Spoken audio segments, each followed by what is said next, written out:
Silence fell over the proving grounds, heavy and suffocating. A massive, six-limbed predator lunged, a blur of scale and fang. Every cadet braced for the inevitable slaughter. But Silvio Montgomery simply planted his boots, pursed his lips, and whistled. What happened next broke every known law of xenobiology. The dust of Base Camp Echo tasted like copper and crushed ozone. Situated on the outer rim of the Orion Cygnus Coalition space, the military academy was less a place of learning and more a crucible designed to burn away the weak. Silvio Montgomery stood in the rigid line of cadets, the harsh artificial wind whipping against his standard-issue fatigues. He was one of the few humans in a squad dominated by heavy worlders and genetically engineered colonists, a fact that usually meant he had to work twice as hard just to be ignored rather than openly mocked. Instructor Gregory Helms paced before them. Helms was a colossal man, scarred from a dozen border skirmishes, his left eye replaced by a glowing blue prosthetic that whirred softly as it tracked the cadets. "Today," Helms bellowed, his voice echoing off the reinforced durasteel walls of the compound, "you cross the line from grunts to cavalry, but out here on the fringe, we don't ride machines. Machines freeze. Machines get their circuits fried by EMPs. Out here, we ride the apex predators of this miserable rock." Behind Helms, massive blast doors groaned open. The ground shook as hoverloaders hauled in 6 heavy-duty stasis crates. Silvio recognized the logo painted on the side of the reinforced containers, Northrop Grumman Xeno Containment. These weren't cheap, local cages. These were corporate-grade holding cells designed for class. 5 predatory fauna. "The creatures inside these boxes," Helms continued, tapping his baton against the nearest crate, "are native to the dark zones of this planet. We call them the Fenrir Stalkers. 6 limbs, razor whip tails, and a jaw pressure that can snap a General Dynamics armored transport in half. They are faster than you, stronger than you, and they hate you." A low, guttural growl vibrated from within the crates, a sound that bypassed the cadets' ears and resonated directly in their chest cavities. Beside Silvio, Cadet Chloe Jenkins flinched. Chloe was a top-tier tactical analyst, but standing mere feet away from a creature that sounded like a rumbling earthquake was testing her nerve. "Your task is simple," Helms sneered, clearly enjoying the palpable fear rolling off his students. "You will each be assigned a beast. You will enter the pen, you will place a neural dominance harness around its neck, and you will force it to submit to your will. You bond with the creature, or you wash out. And by wash out, I mean you spend the next 6 weeks in the med bay growing new limbs." Helms held up a sleek, metallic collar. It blinked with a cold, red light. "This is the Boston Dynamics Synaptic Override Harness. It floods the beast's brain with beta waves, suppressing its aggressive instincts and forcing it to accept your neural commands. You must dominate the creature's mind before it removes your head from your shoulders." Silvio stared at the collar. He knew about that tech. His grandfather, an old-school handler back on Earth, used to say that forcing a mind into submission was a coward's shortcut. True bonding required trust, not a digital leash. The hoverloaders deposited the crates into individual training pens, enclosed by high-voltage energy shields. The stasis fields flickered off. Instantly, the compound erupted into a cacophony of shrieks, roars, and the terrifying sound of claws shredding metal. "Cadet Frost," Helms barked. "You're up first. Pen 1. Don't disappoint me." Declan Frost, a towering colonist from a heavy-gravity world, stepped forward. He snatched the neural harness from a supply table and marched into the first pen. The energy shield flickered to allow him passage, sealing solidly behind him. Inside the pen was a nightmare of muscle and shadow. The Fenrir Stalker paced the perimeter, its jet-black scales absorbing the sparse light. 4 predatory eyes locked onto Declan. The beast dropped into a crouch, its 6 muscular legs coiling like springs. Declan raised the collar, activating the neural link. "Down!" he commanded, channeling his authority through the device. The collar hummed, emitting a high-frequency pulse meant to disorient the creature. Instead, The beast shrieked in agony. The pain didn't subdue it. It ignited a primal rage. The stalker didn't just attack. It exploded forward. Declan barely had time to raise his arms before the creature's tail whipped around, shattering his left femur with a sickening crack. Declan screamed, dropping the collar. Medevac! Get him out of there! Helms roared, slamming the emergency override. The energy shield flared, stunning the beast just long enough for 2 extraction drones to drag a bleeding and broken Declan from the pen. The silence that followed was suffocating. The remaining cadets stared in horror at the pool of blood left behind in the dirt. Helms turned back to the line, his jaw set. The harnesses are not a magic wand. You have to assert dominance before you apply the tech. The beast must know you are the alpha. He locked his cybernetic eye on Silvio. Montgomery, you think your frail earthborn bones can do better? Pen 3. Now. Silvio didn't hesitate. He stepped out of the formation, his face an unreadable mask. He walked over to the supply table, but he didn't pick up the Boston Dynamics harness. Montgomery! Your harness, Helms yelled. Silvio stopped at the edge of the energy shield.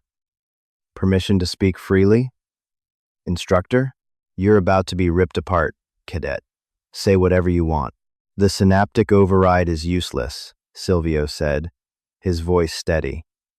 These creatures are highly intelligent, pack-oriented predators. Flooding their brains with beta waves doesn't establish dominance. It causes localized lobotomies and sheer panic. Frost didn't fail to dominate the beast. He tortured an animal that was already trapped, and it defended itself. Helms's face flushed purple. Are you lecturing me on xenobiology, Cadet? You will take the harness, or you will be court-martialed for insubordination. I'll bond with the creature, Silvio said, stepping through the shimmering energy shield. But I'm doing it my way. The shield snapped shut behind him.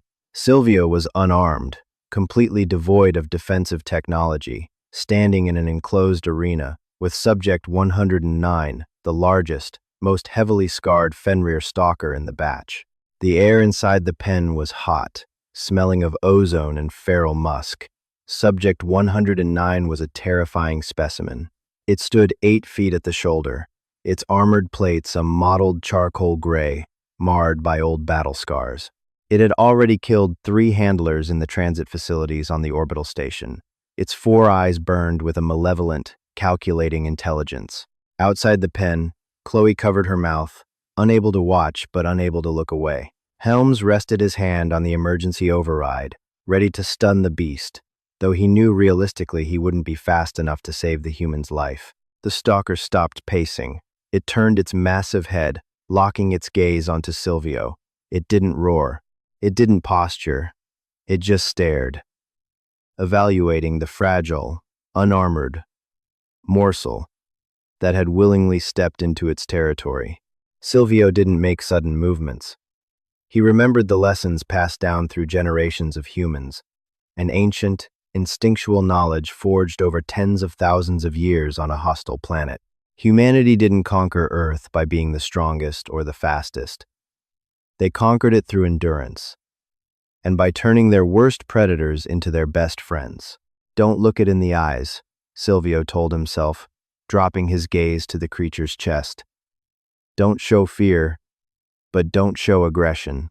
He took a slow, deliberate breath, lowering his center of gravity. The stalker took a step forward.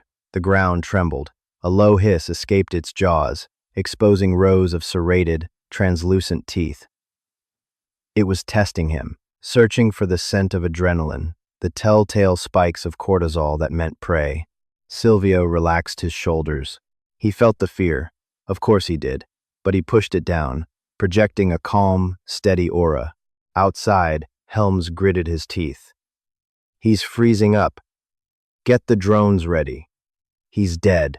The stalker lunged. It wasn't a full attack, but a feint, a sudden burst of speed meant to trigger a flight response. It stopped inches from Silvio, snapping its jaws with the force of a hydraulic press. Silvio didn't flinch. He didn't step back. He simply stood his ground. The beast paused, confused. Every other species it had encountered either attacked with painful technological weapons or fled in terror. This creature did neither. Then, Silvio pursed his lips. He didn't speak a command. He didn't yell. He whistled. It was a sharp, multi-tonal trill, a complex melody that started low and pitched upward. It was a shepherd's whistle, a sound perfected by humans over millennia to communicate across vast valleys, cutting through wind and storm. It was a frequency that pierced the ambient noise of the pen, clear and commanding, yet devoid of anger. The stalker flinched, snapping its head back as if it had been struck. Its four eyes widened. In the observation bunker, the biometric scanners monitoring the beast's vitals went wild. Instructor Helms, a technician, gasped over the comms. The creature's heart rate, it's plummeting. Cortisol levels are dropping. I'm reading a massive spike in oxytocin and serotonin analogs. What did he just do? Silvio whistled again, a softer, rhythmic pattern. 2 short bursts, 1 long. It was the ancient command for steady. The Fenrir stalker tilted its head, an oddly canine gesture that looked absurd on a 6-limbed reptilian nightmare. The auditory receptors on the side of its skull flared. The sound was entirely new to it.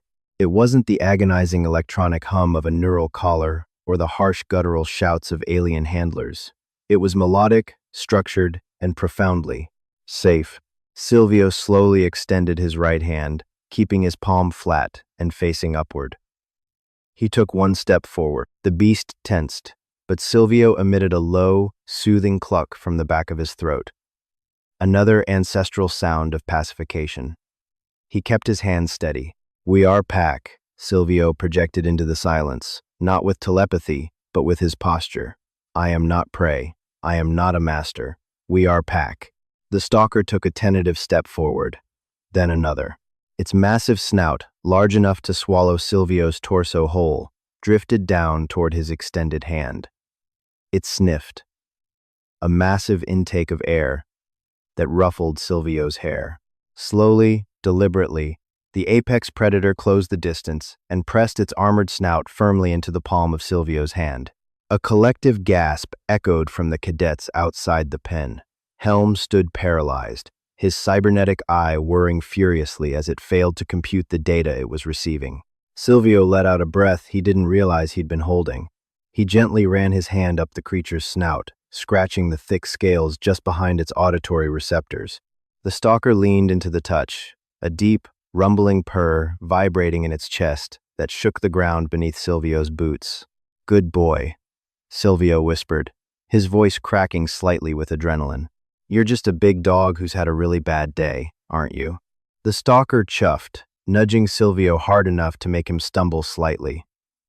A playful, dominant gesture that Silvio recognized instantly. Helms slammed his hand on the comms button. "Montgomery, what is your status? Is it paralyzed?" Silvio looked over his shoulder at the stunned instructor. He patted the beast's massive neck. "Status is green. Instructor. Subject 109 is bonded. Without a harness?" Helms demanded, his voice trembling with disbelief. "That's impossible. It's a Class 5 predator. It has no pack instincts compatible with human neurobiology."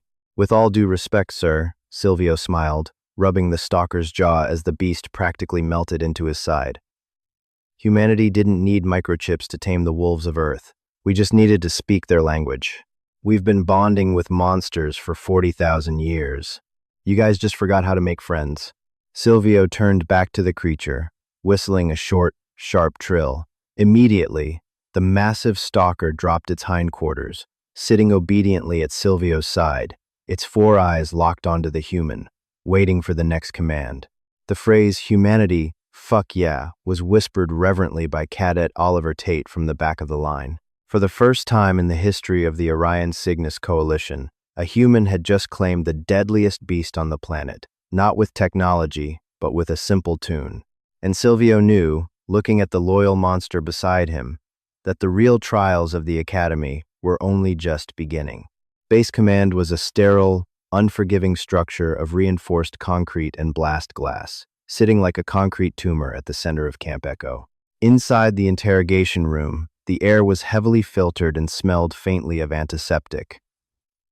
Silvio sat in a rigid Durasteel chair, his hands resting flat on the table. Through the one-way observation glass, he could feel the weight of unseen eyes dissecting him. General Nathan Collins paced the length of the small room. Collins was a career officer, his uniform crisp, his chest laden with campaign ribbons from the serious blockades. Beside him stood a civilian whose immaculately tailored suit looked entirely out of place on a frontier outpost. The man's ID badge read Dr. Simon Mercer, Palantir Applied Sciences. Cadet Montgomery, General Collins began, his voice a low, gravelly rumble. What you pulled in that pen yesterday has thrown this entire installation into administrative chaos. The Boston Dynamics reps are threatening to void our support contracts, claiming you utilized an unauthorized sonic disruptor to bypass their neural harness. It wasn't a disruptor, General, Silvio replied evenly. It was a shepherd's whistle. My grandfather used it on border collies back in Montana. The acoustic frequency triggers a pack-oriented curiosity response. It's biology, not technology. Dr. Mercer stepped forward, tapping a datapad. His eyes were cold, calculating. That is precisely what concerns us, Mr. Montgomery. The biometric telemetry we pulled from subject 109. I call him Riley, Silvio interrupted. Mercer blinked, momentarily derailed. Excuse me? The stalker. I named him Riley. It establishes a vocal anchor for his obedience matrix. Mercer's lips thinned into a hard line. The telemetry we pulled from the asset showed a complete rewiring of its neurochemical state. Cortisol vanished. Oxytocin receptors overloaded. You bypassed $2 billion of Palantir's behavioral modification research with puckered lips and a breeze. Mercer leaned over the table, his scent a mix of expensive cologne and stale coffee. This isn't just about you taming a mount, Cadet. Subject 109 is a genetic anomaly. It is 30% larger than the median Fenrir stalker. We believe it is an alpha strain. In coding, on stalker, and, Silvio asked, his jaw tightening, and, General Collins interjected, Palantir holds the biopatents on the stalker initiative. Dr. Mercer is requisitioning the beast. They are going to extract its cerebrospinal fluid to isolate the hormonal cascade you triggered. If we can synthesize that compliance hormone, we won't need the neural harnesses anymore. We can mass-produce loyal, biological siege weapons. Silvio felt the blood drain from his face. Extraction? You mean a spinal tap on a conscious Class 5 predator? That will kill him. Or drive him completely feral. It is a necessary expenditure, Mercer stated coldly. The asset is corporate property. You are ordered to lead the beast into the Palantir containment transport at 0600 tomorrow. We need him calm for the procedure. Silvio stared at the two men.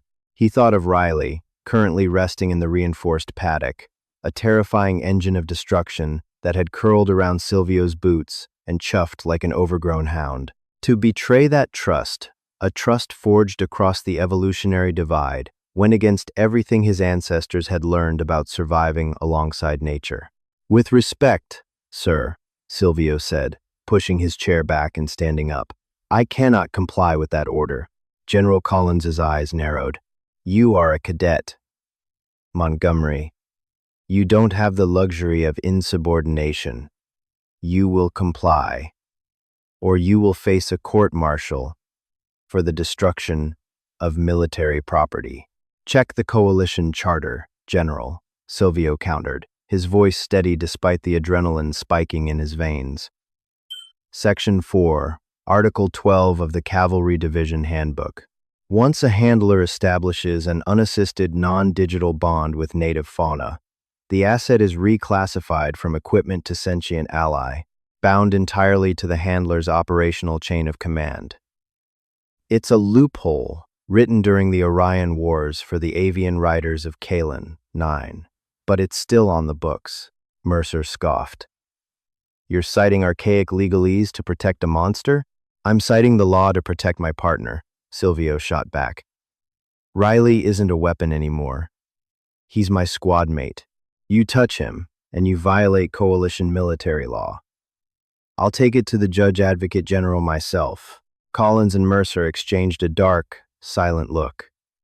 The general finally sighed, rubbing the bridge of his nose. You're making a dangerous enemy today, son. Both of you are confined to the base. But be warned. The moment that beast steps out of line, the moment it shows an ounce of feral regression, Mercer gets his fluid, dismissed. Silvio turned and walked out, his heart hammering against his ribs. He had bought them time, but out here on the frontier, corporate interests often found ways to manufacture accidents. He needed to prove that his bond with Riley was not a fluke, but the ultimate tactical advantage. Klaxons shattered the pre-dawn silence of Camp Echo 3 days later. Silvio jolted awake in his bunk, the harsh red strobe lights of the barracks illuminating the frantic movements of the other cadets. Cadet Chloe Jenkins was already strapping on her tactical vest, her face pale. "What's the situation?" Silvio demanded, grabbing his combat harness and rifle. "Perimeter breach at Sector 4, Chloe said breathlessly. "It's a massive migration wave of wild Fenrir stalkers. They're tearing through the outer perimeter fences. Base command is mobilizing the cavalry unit." Silvio cursed under his breath. The cavalry unit meant Instructor Helms and the senior cadets, riding the beasts they had tamed using the Boston Dynamics neural collars. By the time Silvio reached the staging courtyard, the chaos was deafening. The air tasted of burning ozone from the base's failing energy shields.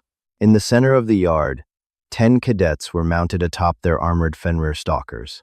The beasts writhed and snapped, their red neural collars glowing violently as the techs suppressed their natural instincts to join the encroaching wild pack.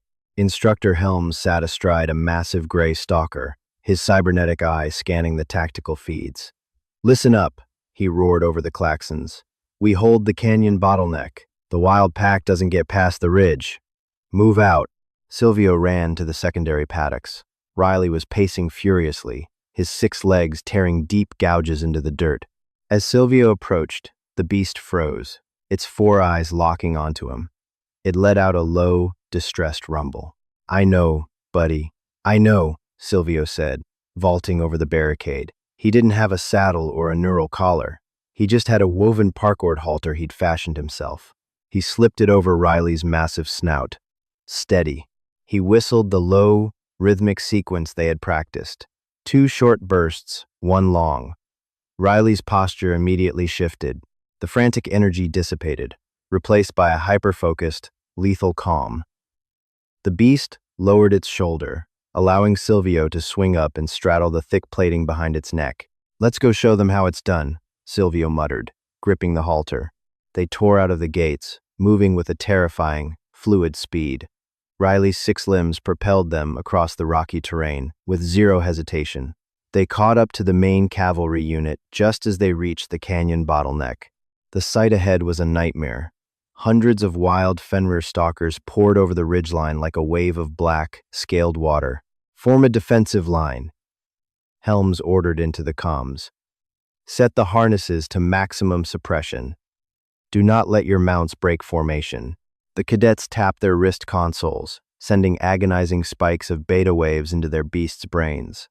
The stalkers shrieked, locked in a brutal tug-of-war between the digital commands of their riders and the primal call of their wild kin.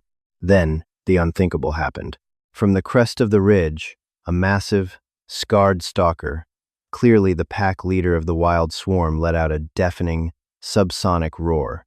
It wasn't just a sound, it was an electromagnetic pulse, an evolutionary defense mechanism generated by the friction of their biometallic vocal cords. A wave of distorted energy washed over the canyon. Instantly, the red lights on the cadets' Boston Dynamics collars flickered, sparked, and died.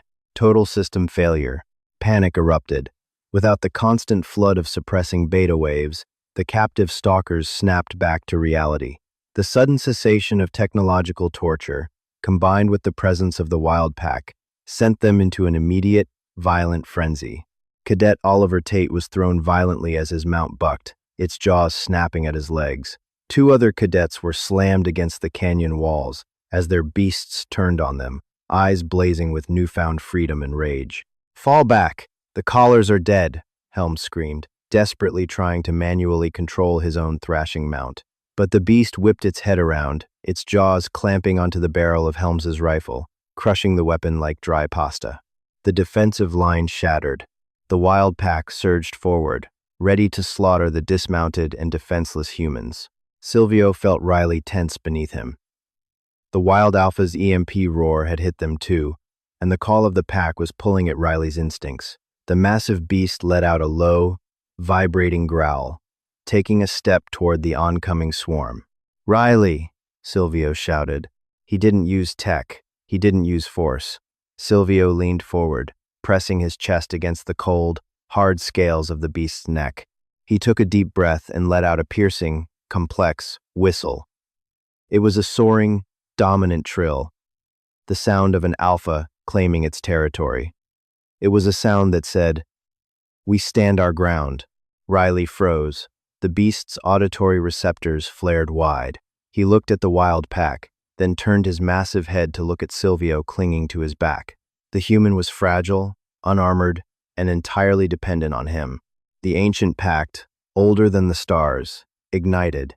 Riley didn't turn on Silvio. Instead, the massive stalker spun around, placing himself firmly between the fallen cadets and the encroaching swarm. He planted his 6 legs into the bedrock, expanded his chest, and unleashed a roar that shook the very dust from the canyon walls. It was a roar of absolute defiance. "This is my pack," the roar, translated in the visceral language of apex predators. "And you will not touch them." "Tate, Chloe, get behind us," Silvio barked, drawing his sidearm. The first of the wild stalkers lunged. Riley met it midair. The collision sounded like 2 freight trains smashing together.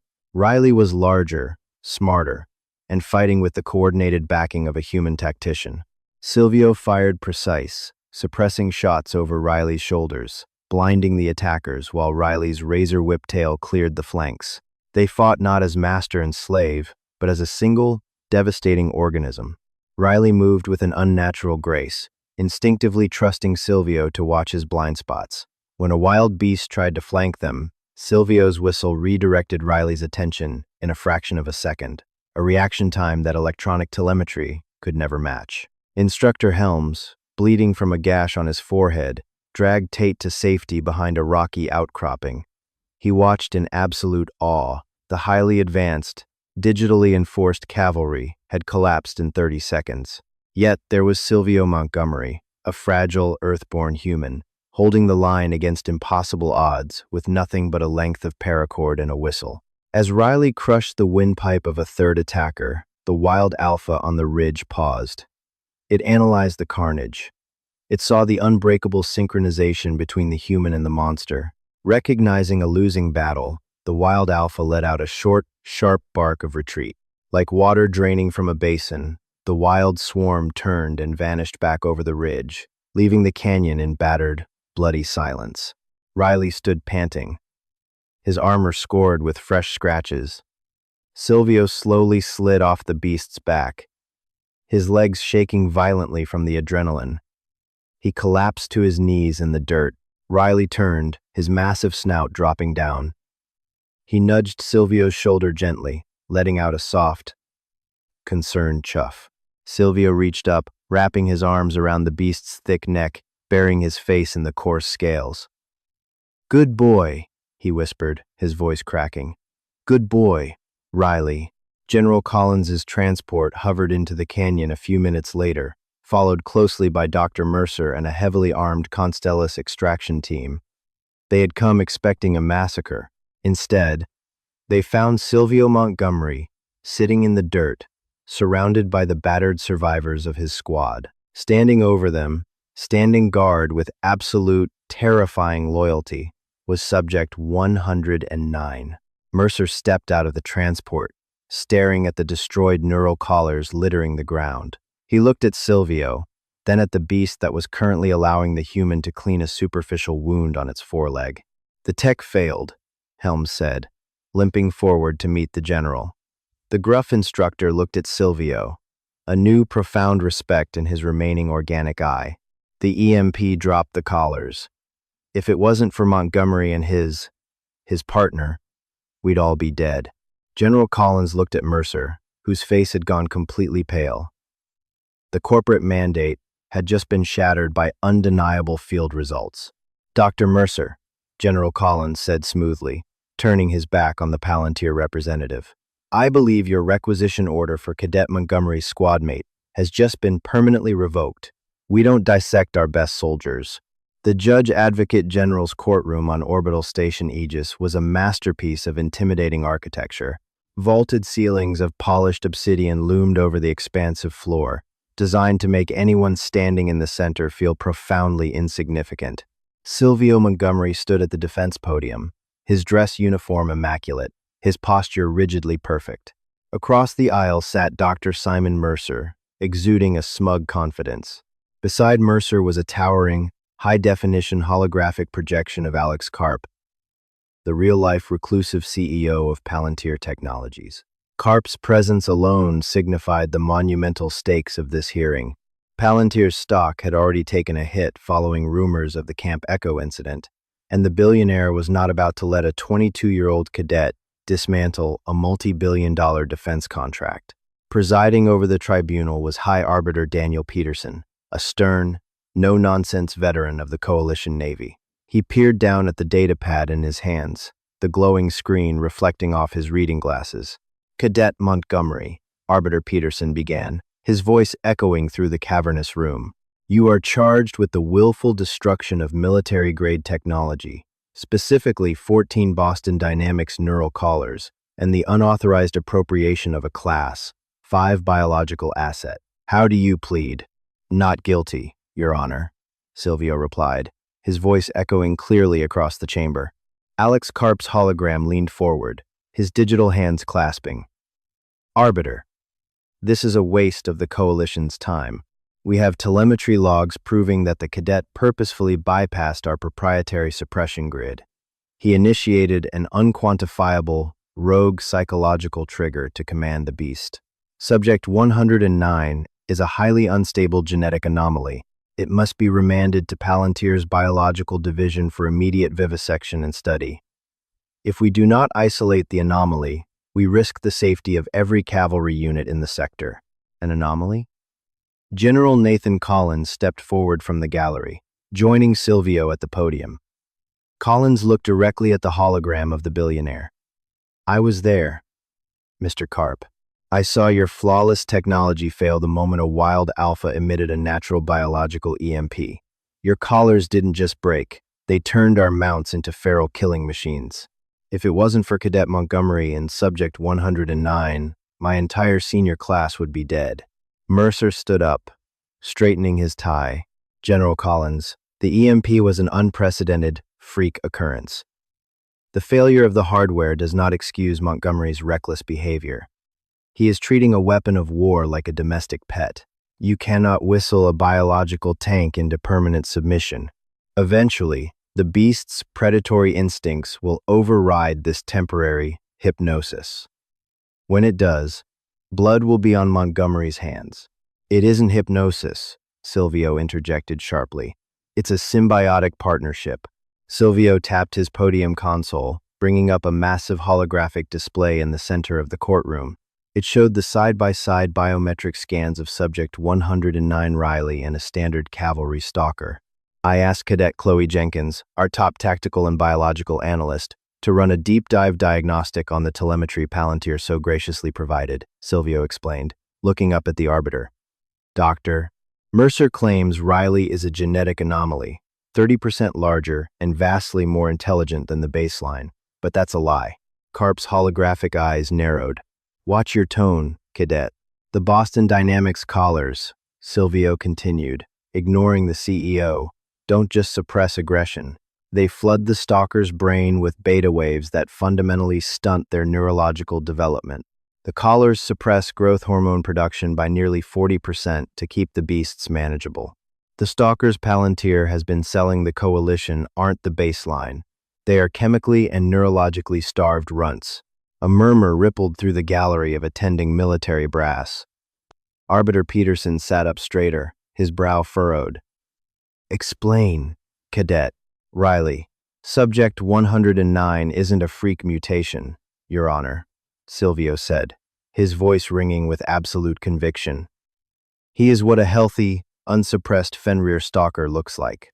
Palantir knew that if the Coalition ever saw the true size and intelligence of these creatures, we would realize they were too smart to be treated as mindless drones.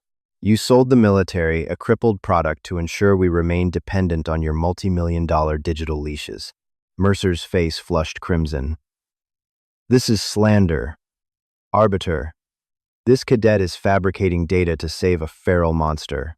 Is he? General Collins asked softly. He pressed a button on his remote. The heavy, reinforced Durasteel doors at the back of the courtroom hissed open. Two heavily armed guards stepped inside, visibly trembling. Between them walked Riley. The massive Fenrir stalker entered the pristine courtroom. He wore no collar, no chains, no Boston Dynamics suppression gear. The only thing on his massive, armored body was a simple woven paracord halter. The entire courtroom froze. Several officers in the gallery instinctively reached for sidearms that weren't there. Riley ignored them all. The apex predator's four eyes swept the room, entirely unbothered by the lights or the crowd. He spotted Silvio at the podium. A low, rumbling chuff vibrated through the floorboards, rattling the arbiter's desk. Riley padded silently down the center aisle, his 6 muscular legs moving with terrifying, fluid grace. He reached Silvio, lowered his massive, terrifying head, and gently nudged the cadet's shoulder. Silvio didn't flinch. He simply reached up and scratched the beast behind his auditory receptors. Riley let out a deep purr, leaning his heavy frame against the podium and sitting down obediently. Silvio looked back up at the shocked tribunal. Mr. Karp and Dr. Mercer rely on technology because they are afraid of the natural world, Silvio said, his voice steady in the quiet room. But humanity has never needed microchips to bond with the wild. We didn't conquer Earth by lobotomizing wolves. We invited them to the fire. We didn't break horses with beta waves. We learned to ride together. We don't suppress predators. We make them family. Silvio gestured to the massive, terrifying, perfectly calm beast sitting at his side. This is not a weapon of war. Arbiter Peterson. This is a coalition soldier. He saved my life, and he saved the lives of my squad. If you let Palantir take him, you aren't just destroying military property. You are executing a veteran. The silence in the courtroom was absolute. Even the holographic projection of Alex Karp seemed utterly devoid of a counterargument. The undeniable proof was sitting right in front of them, a nightmare of teeth and armor acting with the loyalty of a golden retriever. Arbiter Peterson slowly took off his reading glasses. He looked at Dr. Mercer, then at the hologram of the CEO, and finally at the human cadet standing shoulder to shoulder with the alien predator. Dr. Mercer, Peterson said, his voice cold as deep space. Your requisition order for Subject 109 is denied. Furthermore, pending a full JAG investigation into Palantir suppression tech and deliberate biological sabotage, all corporate contracts regarding the Fenrir Stalker Cavalry Initiative are hereby suspended. Mercer slumped into his chair, defeated. Karp's hologram flickered and vanished without a word. Peterson turned his gaze back to Silvio. Cadet Montgomery. It seems our training manuals are woefully out of date. Effective immediately, you are promoted to the rank of lieutenant. Base Command is establishing a new biological integration division at Camp Echo. You are going to teach the rest of the coalition how to whistle. Silvio smiled, a genuine, relieved expression, and saluted. Riley, sensing the shift in the room's tension, let out a soft, approving bark. The galaxy was a dark, hostile place, filled with terrors that lurked in the shadows of uncharted worlds. But as Silvio walked out of the tribunal with the deadliest predator in the sector trailing loyally at his heels, he knew the coalition had nothing to fear. The universe was full of monsters, but humanity had just remembered exactly how to tame them. In the end, humanity didn't conquer the stars using cold steel or digital suppression. We conquered the galaxy the same way our ancestors tamed the wild frontiers of Earth, by reaching out a hand in the dark. Silvio Montgomery proved that the universe's most terrifying monsters didn't need to be broken. They just needed a pack. And humanity, as it turned out, was the greatest pack of all.